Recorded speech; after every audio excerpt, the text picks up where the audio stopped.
Only a fighter knows what goes through the mind before a fight. The preparations, the rituals to mask the fear. Fear of these last moments of uncertainty before it's time to face the crowd. It's the late 1400s in Tudor England, and the fight is on. A knight is born and bred to fight. Today, new research is uncovering the world of the medieval tournament and the fury of the combat on foot. Exploring how the Tudor knight fought for money and renown among his peers. Shedding light on a time when war and sport were one and the same, and the honour of a knight depended on his skill with weapons in the ultimate martial art of the Middle Ages. A knight is taking on superhuman ability.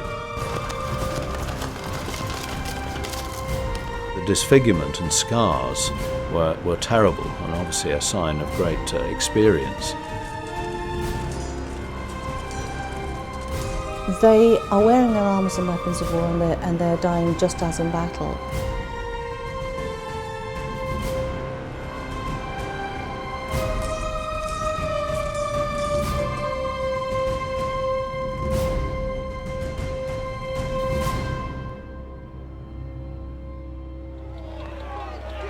Throughout history, men and women have faced one another in personal combat.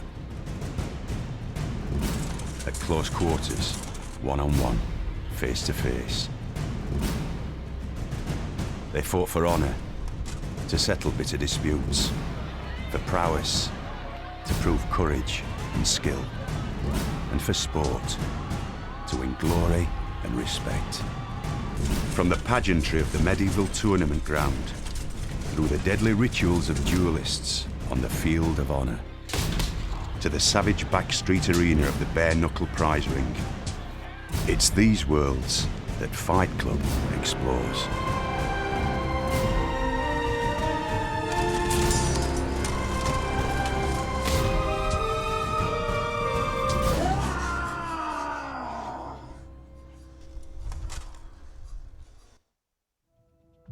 The Tudor period in England began with Henry Tudor's bloody victory at Stoke Field in 1487.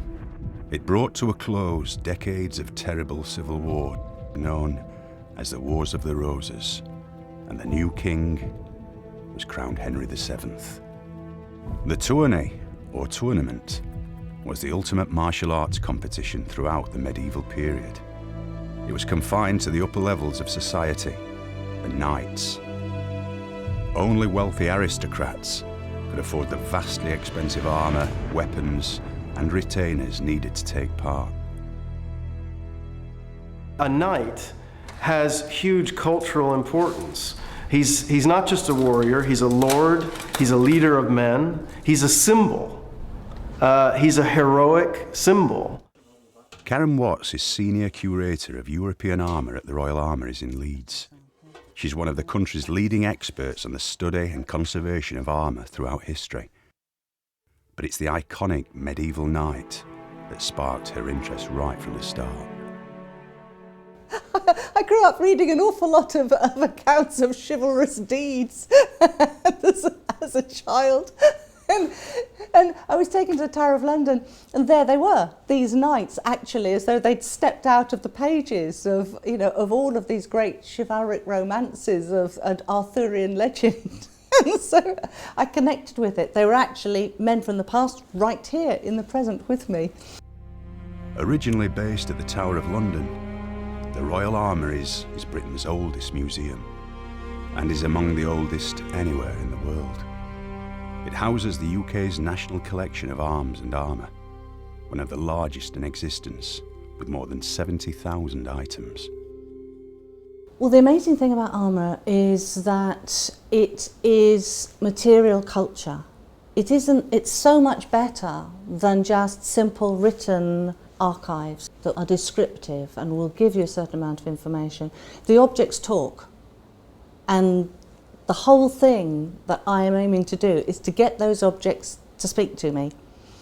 and they've travelled from the past, they've had a history. And then aside from that, there's all the great artistry of the object. It's displaying the skills of those craftsmen in the past that we can visibly see and study now.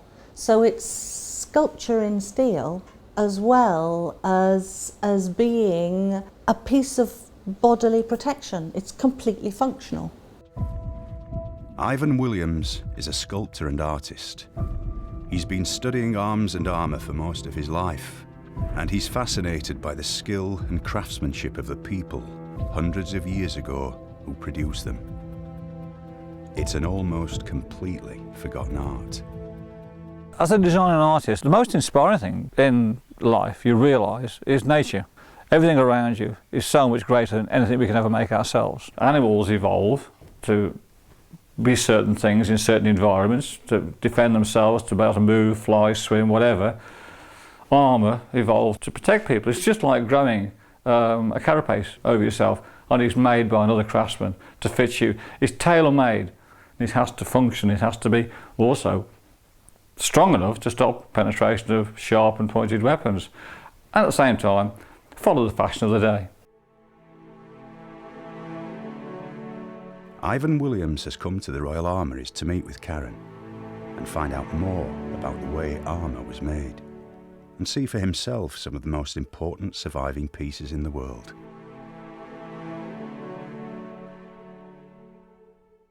And here we are, in store one. The Royal Armoury stores houses just some of the vast collection. You have to remember that the Armouries isn't just a royal armoury collection, but it's also an arsenal. Yes. So it's here that we have the repository of the armour and equipment for all the royal soldiers. So we have many, many rows and types of the same thing. It's where the armour can be studied and conserved. As a sculptor working in stone and metal, whatever, I've just been so fascinated by armour and by its structure and the way it's been made. I want to know more about the making of it. I understand the protective qualities and the deflection, that sort of thing. So it's mobile working art to me. Yeah, absolutely. If you're going to get killed, you've got to get killed in the height of fashion. What does that say to you? It's a piece of armour to protect somebody, but it's a status symbol. It says who you are, where you come from, how much money you've got, you know. Everything about it is so beautiful. Absolutely. If you could afford to have your own armourer, yeah, you are at the very, very top. I don't think anyone realises how hard it is to just do anything with a piece of steel. Yeah, and of course there is a very close relationship between the patron, the man who's going to wear this, and his armourer. This has to fit perfectly like a second shell or a second skin. Yeah. But it isn't just him standing like this, wearing it, because that's the trouble we have with these. When I keep putting these on these wooden mannequins, they're all stiff. You get the impression that you're walking like this because you can't move, whereas in fact you can run in a suit of armour, you can leap onto your horse unaided. And all of this has to flex with the whole body. Toby Capwell is the curator of arms and armour at the Wallace Collection in London. He's been immersed in the life of the medieval knight since learning to ride at the age of 11 and competing in his first joust at 19. Alongside his academic career, he competes in medieval tournaments in Europe and America, both jousting and in combat on foot. Over decades of careful research and practical experience, he's explored how a knight's armour worked as an integrated system. The story of armor is as old as the story of warriors and goes back probably all the way to the Stone Age. But give us 4,000 or 5,000 years and we end up in the 15th century when the archetypal full plate armor had developed. And this is not a simple thing, covering the human body, which moves dynamically in many different ways with plates of hardened steel. And it took several hundred years to develop the perfect human exoskeleton, essentially. And you can study this in libraries and museums all you like, but after a certain point, to really understand it, you need to get inside. There are no manuals or master armourers to consult. The only way to find out is to reproduce medieval armour to the most exacting standards possible, and then try and make it work on the body. Well, getting a full plate armor on is quite an involved process, and it's not something you do in a hurry. I mean, if I really needed to, I could get this armor on in about 15-20 minutes. But really, I want to take my time. I want to make sure every single piece is precisely right. And if I'm taking my time, putting an armor on from head to foot takes about an hour. We always fixate on the metal bits, because that's the exciting part, the obvious part of an armor. But what's going on underneath is just as important. You know, the garments that you wear underneath the armor are absolutely crucial. And the doublet especially, the coat that I'm wearing is essentially a foundation garment. It's very closely fitted, it's got padding in all the right areas, and it also has attachment points for each of the pieces of armor. At the moment, the leg armor is going on, and there are attachment points at the base of the arming doublet to support the upper leg armor. And as you go up, everything has a place.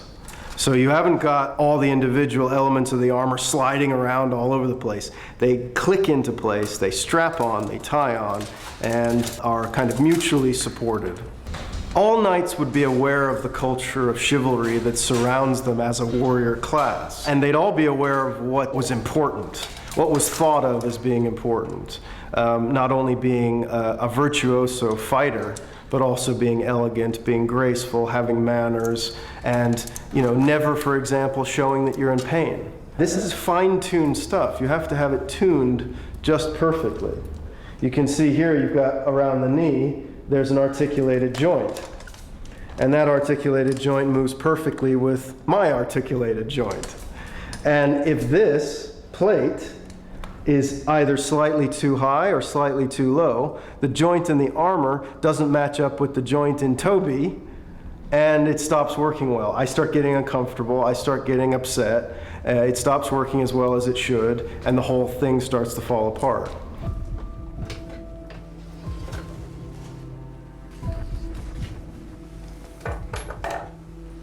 Look at this turning joint. Isn't that cunning? That is, I mean, and it doesn't look like a piece of tubing. No. To do that with a hammer or whatever tool they use. And there's no gap here. No. Because you're trying to avoid the blade catching on anything. So it swivels perfectly, and the whole arm can fold in. That's really nice. And I mean, when you bend that, see how that fits around that. At no point does it lock up. If you straighten that down, it'll still move, won't it? Yeah. Yes. There you go. Yeah.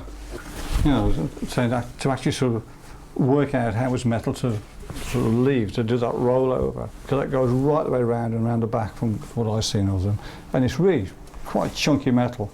So to get that rollover, which tapers as well, I mean, it's a beautiful shape, it's even both sides, and then to put this rope form in, the actual line there is difficult enough without sort of trying to put it in with a chisel or whatever.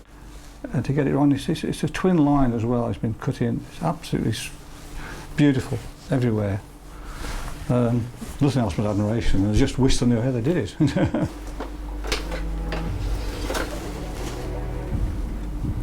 The amount of time one spends in the armor depends on what one is doing. If it's a tournament, you might spend only an hour or two in it. At your part of the tournament, you put it on, you fight, you get off again. In a military campaign, you might be in the armor for days. You might and only have a chance perhaps at night to take your part of your body armor off, but if it's a tense situation, you don't know what's happening, you could have to spend days in this equipment. So it needs to fit. If you're spending serious amounts of time in it, any little irritation is going to be magnified exponentially. So if I've got a little bit of a lace that's just digging me in the back of the leg, I can put up with that for an hour to joust and then go home. But if I'm in this for a week on campaign, I'm going to be really upset by the end of the first day, and I'm going to be in agony by the next morning. So everything's got to be absolutely perfect. When we realize how carefully fitted the armor has to be in order to work as well as it possibly can, we rapidly realize that the armorer, this master craftsman, this sculptor in steel, is not just a metal worker. He's also a kind of biomechanic. He has to have an incredible, subtle understanding of the way the human body works. You know, because it is a very subtle and complex thing. It's not just as simple as where the shoulders flex and where the elbows bend. There's all kinds of subtle twisting and expanding and contracting of the joints and the muscles that he has to allow for in hardened steel, not the most forgiving of metals. Look at the direction of overlap. Yeah. They're overlapping onto this central metatarsal plate. All those flutes are all in line. Even when he's flexed up, the flutes still slide over perfectly. Gauntlets. Right. Now, I brought this one up because it is actually one of my favourites, although it's 15th century. This is remarkable. Perfect. And I only pick the tip up. Keep going. Keep going. Keep going. Goodness me, that's that curve around there. And it's elegant and delicate as well, isn't it? Yes. As well as being strong and armoured, it's so graceful. The armor is also so complex that I couldn't possibly put it on by myself. And just as I have someone to help me get my armor on, he would then put his own armor on, and I would have a group of bodyguards around me. We would fight as a unit. Knights never go anywhere by themselves. You know, they have to be individually very skilled, but they also need to work as a team. This is sort of 500 years of evolution for how best to armor the human form. You know, the human form, the skeletal structure, works in a very particular way. But what is the best arrangement of plates, and how does that break down in terms of the proportion of the skeletal structure is a really interesting question. You know, it's a kind of roll cage in a way. And even if a high-powered weapon was to get through all of these layers of steel, it still has to travel a fair way through before it gets to me. Most weapons that hit me are just going to bounce off or slip off, or they're not going to grab me. And on the rare occasions that they do gain purchase, you know, there's 3 or 4 millimeters of steel they need to go through before they get to me, and they might then encounter a layer of mail, and then several layers of textile. And, you know, by then, most of that energy is gone. When you start to put on an armor like this, and you realize what it can do, you very rapidly understand that a knight is taking on superhuman abilities. You know, he can survive terrible physical punishment that would kill an ordinary unprotected human being. And with the power of his horse, he certainly has strength and speed well beyond what an ordinary human has. The armor can be configured for either combat on horseback or combat on foot. So I tend to be a horseman most of the time, so let's go with that first. One of the most important pieces of equipment for a 15th century mounted knight was his so-called lance rest. Although it does support the weight of the lance quite effectively. What it's really about is impact. When you lock your lance down onto this arm, it becomes much more secure, and when you hit someone, the force of the impact goes through your center of gravity, rather than just through your grip. So with a lance rest, I suddenly can hit someone 3 or 4 times harder than I would be able to if I didn't have one. Fighting on horseback is a very asymmetrical activity. You've got your reins in one hand, and you've got your weapons in the other hand. So, you know, the left and right side of your body are doing very different things. So that leads to inherent asymmetries in an armor heavily weighted towards fighting on horseback. You really need to wear the strongest visor available. And that, of course, takes down your ability to see and to breathe and to communicate. But the protection is really essential. Those are sacrifices I'm quite happy to make when people are hitting me in the head with lances. Armour protects you completely, so why on earth did anybody ever get hurt or killed in battle? Henry II dies at a French tournament because he lifts his visor up to breathe. And of course he doesn't close it properly, and he gets a splinter full of lance shards into his eye and dies horribly 3 days later. Do you think that'll fit me? It might do. Put down. Oh, great. There we go. With a blade, I'm not going to be able to lift any of these plates up because you're fully protected. But you've still got vision holes here, vision slits, so that enables you to see properly. Yeah. And breathing holes on either side. I can't see any of the metal now. I'm not aware of this grid because this grid is so close to my eyes. It's like a fencing mask. It actually accentuates my eyesight. I can see clearer. The other thing I'm surprised at is the peripheral vision. I can see right the way round. If I bring my hands round, I can now see my left hand, my right hand without moving my head inside. That's pretty good. Which is impressive because you would be in battle formation with a team of knights next to you, so you can actually see your fellow knights, but you can also have the breadth of vision to see the knights coming towards you in a tourney or a mock battle, because you can actually encompass everybody coming towards you and then focus in on the one that you're going to charge at with your lance. If I want to fight on foot with the poleaxe or the longsword, I need to wear the armor in a slightly different way. The beautiful thing about an armor like this is that it is really quite adaptable, and it can serve several different fighting functions. I don't need the same level of asymmetry in the equipment that I have on horseback. Fighting on foot is a much more symmetrical activity. I might be fighting with my right hand, I might be fighting with my left hand, I might be switching all the way through the battle, doing different things. So I need more symmetry in the armor. I also need more mobility and less weight on the upper body. I need to be able to jump around. My body is carrying all of this weight. I haven't got a horse to help me. So bringing the weight down, bringing the protection down to a certain extent, but raising the mobility becomes much more important on foot.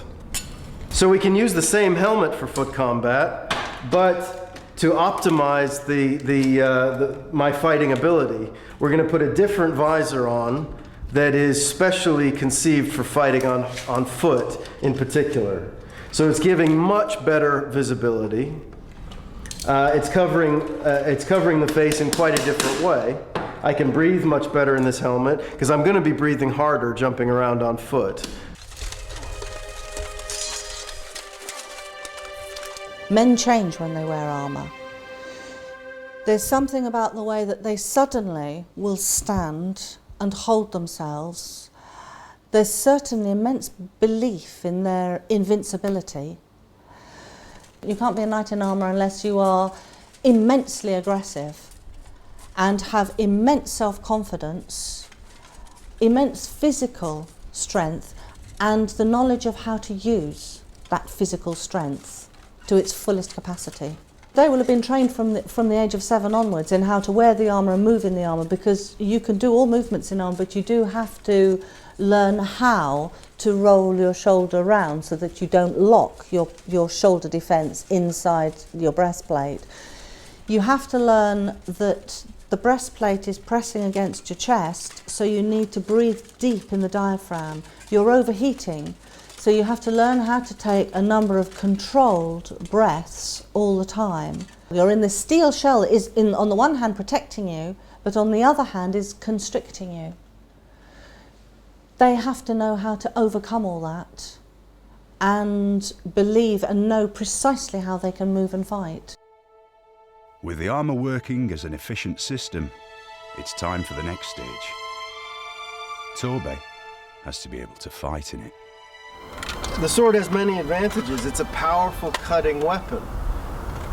But as soon as you have people clad entirely in hardened steel, cuts are no longer going to do anything. The sort of attacks that I would use if my opponent was unarmored or wearing minimal armor, cuts to the face, cuts to the body, are not really going to do anything against him at all.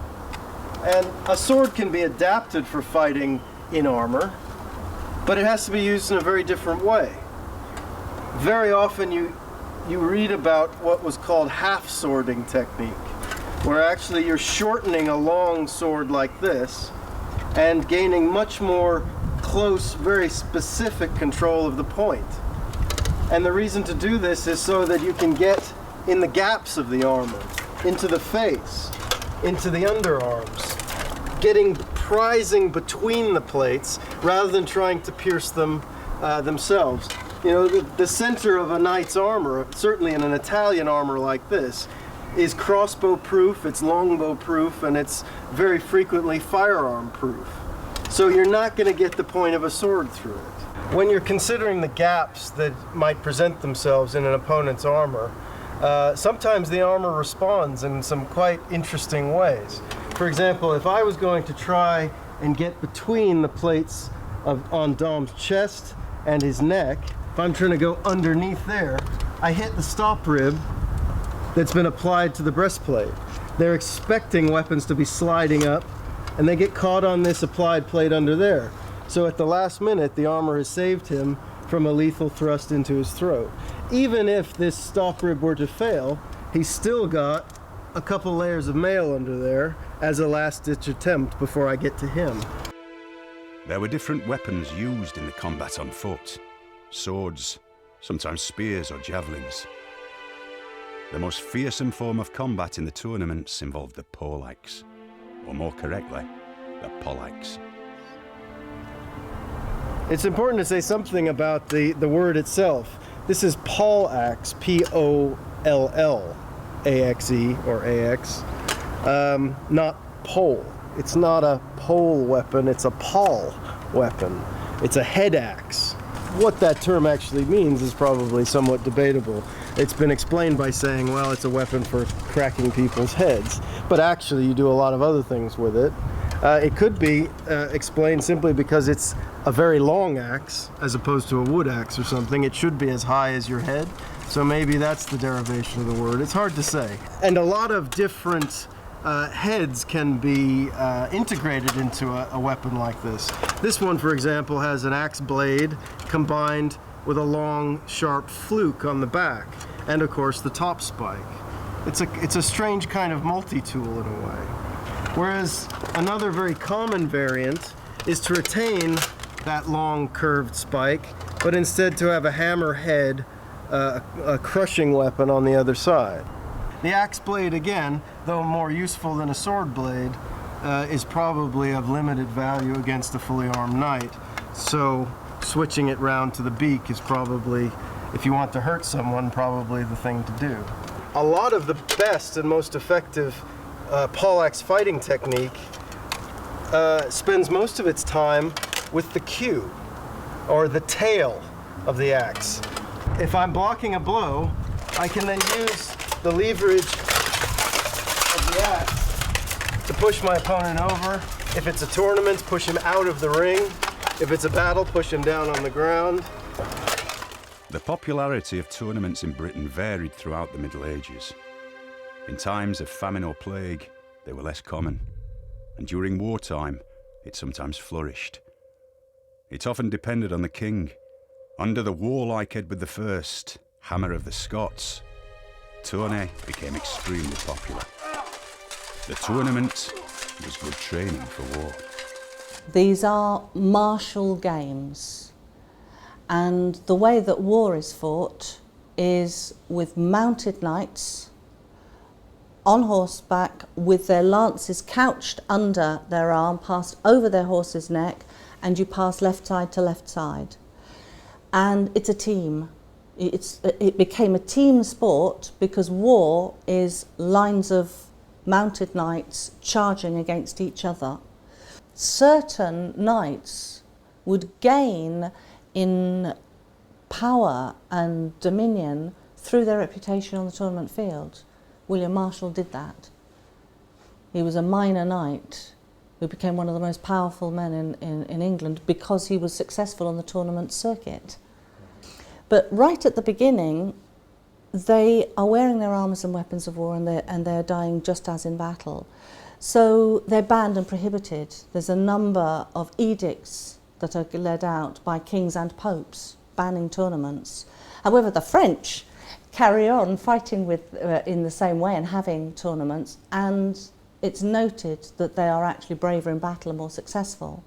So at this point, this is where we begin to see that tournaments began to be licensed under Richard I, for example, and rules and regulations are brought in of what equipment that you're going to wear, what weapons you're going to use. Gradually, they bring in more and more rules and more protective clothing, and that is to say protective armour. So they wear their armour for war, and then they start wearing reinforcers on top of it to give that extra added protection. Former surgeon Mick Crumplin is an expert on medical techniques throughout history. He's researched the injuries inflicted by different types of historical combat.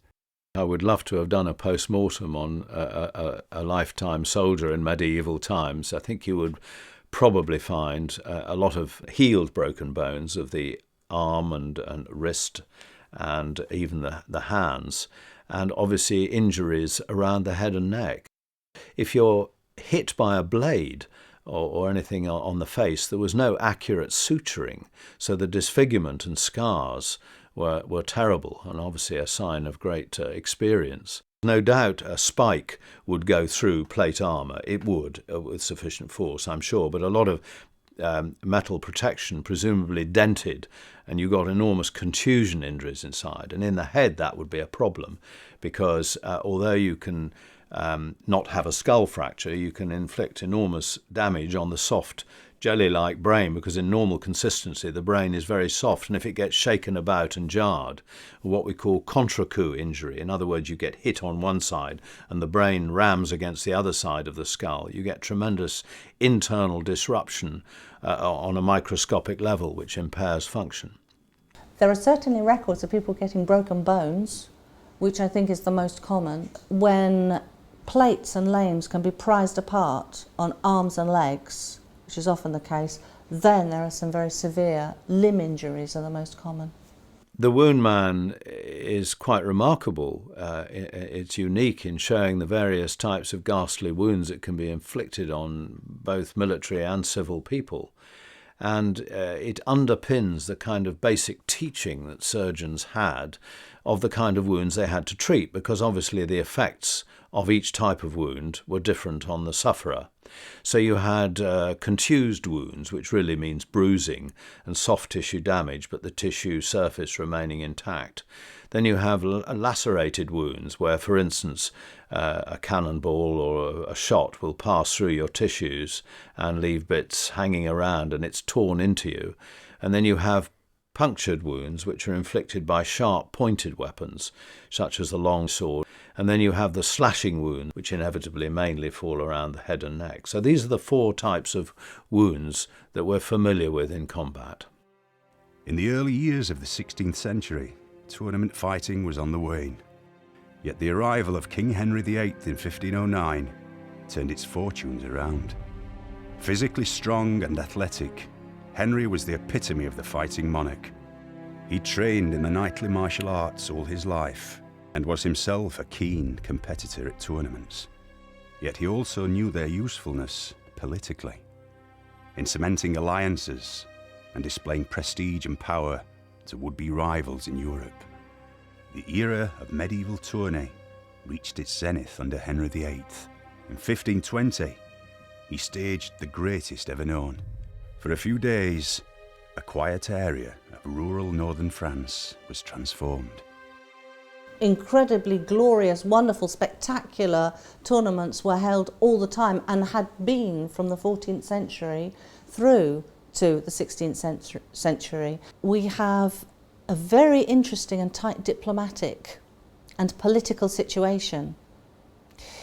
You have got Charles V as Holy Roman Emperor, inheriting directly from his grandfather Maximilian. You have Francis I in France, and you have Henry VIII in England. Now, Henry VIII is married to Catherine of Aragon, who is Charles V's aunt. So He's already made that political link there. But you have these three powers who are looking closely at each other. And Henry is trying to form an alliance with France. So he holds this glorious tournament in carefully constructed neutral ground. So Henry VIII travels to the Pas-de-Calais, which is of course part of England and stays there. Francis I remains in France. And in their two towns of Ardres and Guines, between them is a neutral area. It's just fields. It's nothing but fields to begin with. Then they start dressing it. So a whole palace is built. It's got glass, it's got statues and sculptures all the way around it. There are wonderful tilt yards are made. A tree of honour is constructed, symbolically and politically entwining the two great trees symbolising England and France, on which were hung the shields for the combats. Such was the opulence of the rich pavilions and banners that it became known as the Field of the Cloth of Gold. It was far more than just a tournament. Henry was determined to impress. The tournament ground itself was the size of a small town. As well as the combat arenas, there were hundreds of tents and marquees, fully fitted with apartments and chambers for their royal residence, painted to look like they were made of stone. There were even silver fountains, which flowed with red and white wine. An amazing amount of luxury was dispensed on just this incredible scene setting. And you think, well, this is all about play acting, this is all about pomp and diplomacy, wonderful parades and processions as each king enters every day, as the queens are there. They break off each Sunday for special masses, and it's all done with glorious pomp and circumstance. But the one thing you have to remember is that these two kings genuinely loved fighting. They had never met each other before. They were curious about each other. They were curious about each other's physicality. Henry commissioned a special suit of armour in which to compete in the combat on foot. It can still be seen in the royal armouries today, complete with telltale mistakes in its decorations, brought about when the armour had to be modified to suit last-minute changes in tournament rules. Henry VIII founds his royal workshop at Greenwich, and he has as his master armourer Martin van Rooyen. And Martin van Rooyen creates for Henry VIII a magnificent, fully articulating steel armour where every piece locks into every other. If you look at it, the helmet locks into the collar, that locks down into the thighs, that lock down into the feet. The arms are all locked in place. This is an armour that doesn't have any chinks in it. No chinks in this armour whatsoever. It's a glorious fitting armour all the way around him. It's a magnificent feat. 3 months before the tournament, the French changed the rules. Now, they were entitled to do this, and they specified a different weapon. Now, this means that they're now going to use the big two-handed sword. They're not going to use the poleaxe. They don't need this fully articulated armour. This armour is almost ready. It's still black from the hammer, and the last piece is waiting to be put on it, which is the standing neck guard for the shoulder. And today we can just see the holes where it would have been. And they have to go in and they have to cancel it. And Martin van Rooyen has now got 3 months to come up with an armour with a skirt. Well, he couldn't make an armour from scratch in 3 months. So they had to look around for pieces that Henry already had and adapt it. So the great bassinet helmet, one of the most crucial elements, has got Italian armourer's marks on the back. So it has clearly been an Italian piece that the king already had, and it's been placed on him. You know, they've then created the fully symmetrical arm defences, leg defences, and this big skirt, which they've then decorated hurriedly. They start off very well and they run out of time to do the decoration. They have managed to put a Virgin and Child on one side of the helmet and on the shoulder, and a St George and the Dragon on the other helmet and shoulder, and the collar of the Order of the Garter around the neck, Though they don't quite finish doing all the decoration at the back, but the front looks fine. And best of all, the garter itself is etched around the knee. So they've imitated that as well. So they have given the king Tudor and English symbolism, and particularly of the famous Order of the Garter, the Great Order of Chivalry. So it is most definitely decorated, and he would have appreciated that it would have been decorated with all the emblems that described himself.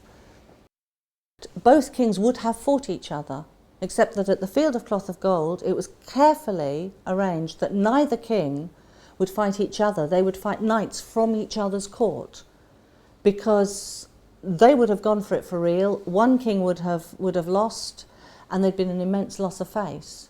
But both of them were competing for real, and both of them are paying very close attention to how the other is performing. And on one day, Henry VIII takes part in the archery, because longbow archery is regarded as an admirable skill for a man, not only just a yeoman of England, but also for a king. But for the French it isn't. So Francis I takes little or no part, and Henry VIII does very well. Buoyed by this wonderful élan of success, he then challenges Francis I to a wrestling match, which Francis agrees to instantly. And this shows how much the two of them actually want the combat, despite all of the diplomacy. And you can imagine all the courtiers going, no! So the two kings wrestle, and unfortunately, Henry VIII is quickly thrown by the French king, who is extremely good at this particular sport, and Henry slopes away in some anger.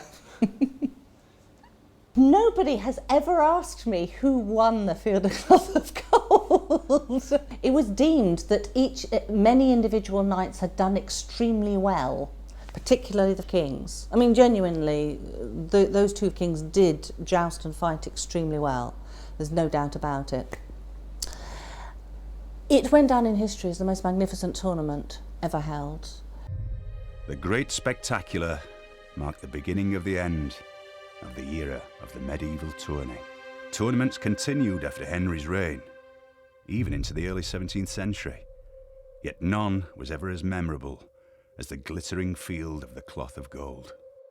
This was because it came at the end of many tournaments that were famed and renowned, starting from the 15th century. In France, in Germany, in Burgundy especially, and in England.